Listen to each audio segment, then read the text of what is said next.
Good evening, welcome to the Professor Maima Show. Hope you are doing wherever watching me from around the world. Please subscribe, share, and like this video. So, of late, our president has been traveling around the world. Just the other day was in Germany. Initially, they said they were looking for 1,000 jobs from Kenya, and then they changed the number to 250,000 employees.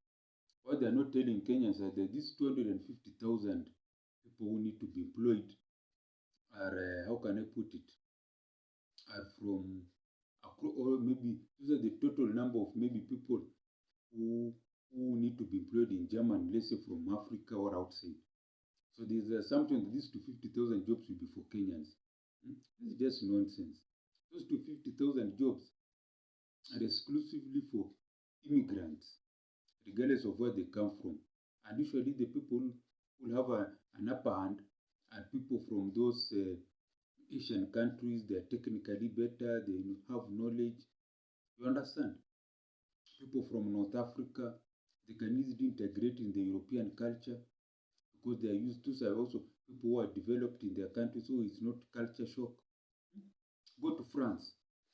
When you get a country like France, you find that how can I put it? You find that the majority of immigrants are from North Africa, isn't it? So they can easily integrate with Germans. So they also tell people you have to learn the German language, you go outside. This is just colonialism 101. That's why I'm saying, President Ruto, please create jobs in Kenya. President Ruto, please create jobs in Kenya. Why do I say so? So now, Kenya is a very interesting country. We have all this land. When you go to Kajiado here, or Ukambani land, there's a lot of land, thousands of acres, and even there are thousands and thousands, hundreds of thousands of acres that are just idle because of no rainfall, isn't it? And let's say people in Masai land, Kajiado, they are into this cattle farming, which is good. People in Ukambani are very hardworking. They're the most hardworking people can ever find when it comes to farming, but the rains let them down, isn't it? Now, which century are we in? Or in the 21st century, where technology has gone high tech? You can get all the integrate the drainage system in Nairobi to be collecting water. When the water is cleaned, it can be used for local consumption in Nairobi and later on pumped to neighboring counties. Or better still, have rain harvesting places in Kambani. That's one way, whereby they build big tanks underground, plaster nicely. We have scientists and technicians who know those things. So when the water is found, is collected from the rain, when you have this El Nino floods, you use sunlight, solar panels, because there's a lot of sunlight in those sides of Eastern Province, Eastern counties. Let me use the Eastern counties, isn't it? So of these Eastern counties, there's a lot of Kambani land, there's a lot of sunlight that can be used for solar. Then you pump the water. You pump the water for irrigation so that there's farming all year round, isn't it? That's just a point. Then cattle farming, what they can do with the cattle farming, they convince the pastoralists to do ranching. Because I read somewhere there's some cattle which go for even $3,000. That's 300,000. Once I've convinced them that if they do ranching, they'll even earn more money. Who doesn't want money? They say, okay. Now, they like pastoralist like movement, isn't it? You tell them, we do manufacturing, value addition, and then the products that come through it, let's say if it's leather, skin, and the rest, which make shoes, they can use it for marketing.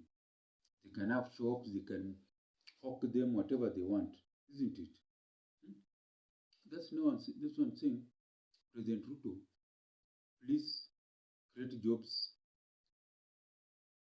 for Kenyans. President Ruto, please create jobs for Kenyans.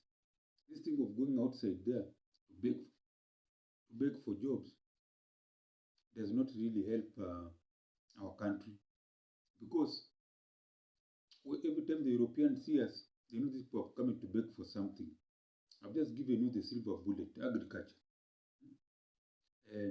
rainwater harvesting, year long farming the whole year. That's two. And then cattle, I don't know, it's called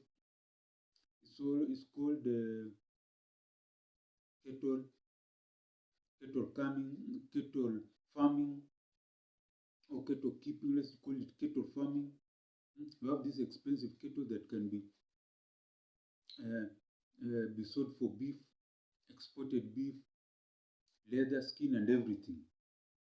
Also, another important point: make education free from nursery to university.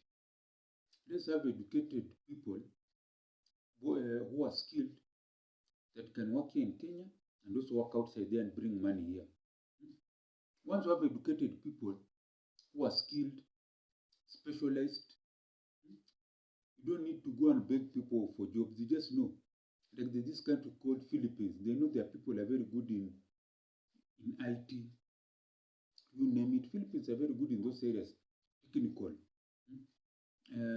Building, construction, they're very good. They're very technical. So many countries in Europe want them. Just do your research. Even the same with India.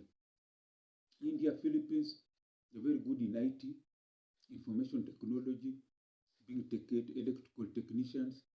So many countries from Europe just go for them.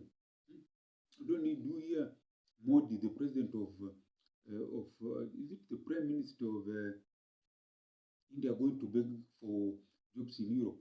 These people are there. People just come for them because they have the best technical technicians when it comes to information technology, computer, electrics. Philippines are good in terms of construction, plumbers, masons.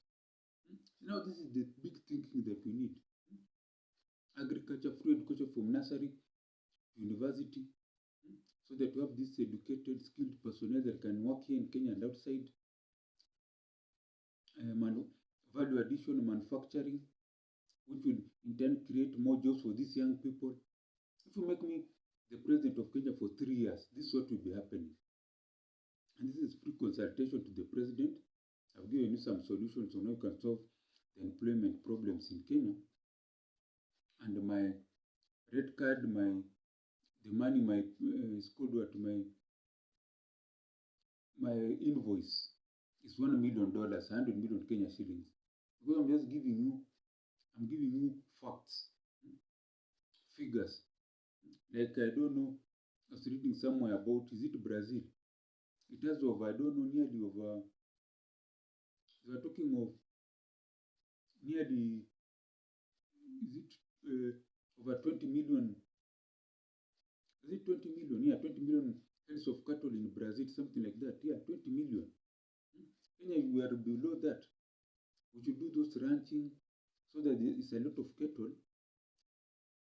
And then you have slaughterhouses. You have value addition for beef export. And then you have byproducts, leather. And I don't know who make glue, I don't know what.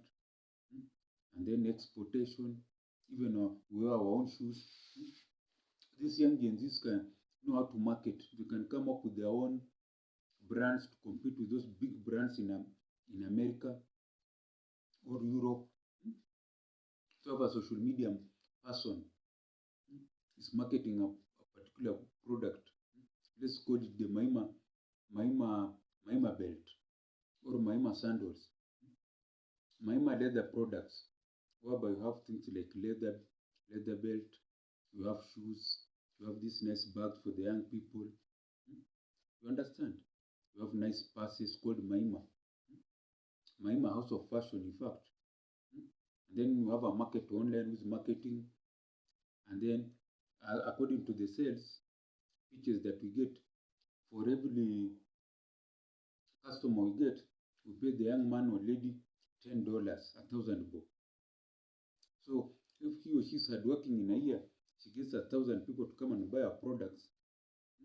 We're paying him a million, he or she $1 million shillings. They are surviving instead of being unemployed. So this is the big thinking that we need in Kenya. This virtual learning. When universities can use virtual learning to offer these short courses across East Africa and the world, to make lecturers earn money, drive good cars, eat well, instead of going for strikes. I talk about the university strikes tomorrow. How universities lecturers are going for strikes. I'm going to address the, the problems in Kenyan universities and how they can be resolved, isn't it? So now, that's what I'm saying, big thinking. President Ruto, please create jobs for Kenyans. This flying around all the time in the air, going to beg for jobs. Even let's say for argument's sake, the 250,000 they give Kenyans. Those are not enough. We have millions of Kenyans who are unemployed, isn't it? So those 250,000 don't even make sense. They can even be maids in the house, they can be farmers, they can be sweepers, who are paid even very peanuts. How does that help Kenya? We need educated, skilled personnel. You can go outside there on contract and salaries starting from $3,000 and above and invest, isn't it? So that's why I'm saying, President Ruto, please create jobs for Kenyans. This is the Professor Maima show. I want to pray for you who's watching me, that you have a long life, that you become rich and prosperous, not only you, your children, grandchildren, and all your generations. Our dreams become reality. You get that job that you applied for. You get a pay rise. You get a promotion in your job. You get a grant for your research. You get a passport to travel outside Kenya. You get that partner to start a family. You get that child you have been looking for. You acquire more land. You're trying to sell land somewhere, you sell the land.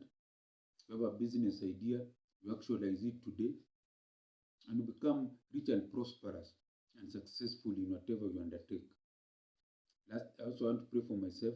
I, Professor Maima, to get $1 billion, 100 billion Kenya shillings, to be the biggest technological university here in Africa and worldwide, produce a product that can be used here in Africa and worldwide, to create jobs for the young Gen Zs in Kenya, and to train future entrepreneurs, and make money for myself and also the Kenyan government. That's my prayer, amen. So if you have liked anything I've had on this video, on our channel, please send support on our mobile M-Pesa, +254 769 729 327. I repeat again, mobile M-Pesa, +254 769 729 327. And as I always say, kwaheri ya kuonana, kwaheri.